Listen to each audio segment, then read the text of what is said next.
M Roni ভাইকে ধন্যবাদ, because তিনি এমনভাবে নতুনদের সাথে আছে। আমার মনে হয় তিনি চাই প্রত্যেকটা নতুন ইউজার যেন নির্দিষ্ট একটা লক্ষ্যমাত্রায় পৌঁছতে পারে।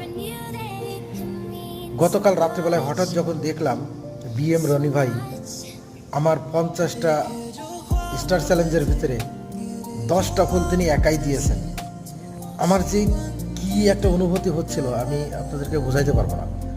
আমার মনে হচ্ছিল বিএম রনি ভাই যদি আমার সামনের পরে থাকতো, আমি তাকে মানে মানে সরাসরি একটা সেলুট দিতাম, কিন্তু সেটা সৌভাগ্য হয় নাই। তবে আমি চাই আপনারা অবশ্যই তার পেজটাকে ঘুরে আসুন। তিনি খুব পরিষ্কার এবং সাদাসিধা লোক। তার প্রোফাইলের রিভিউটা আমি দিয়ে দিচ্ছি, আমি যে রিভিউ করেছি আমি সেটা এখানে দিয়ে দিচ্ছি, দেখুন।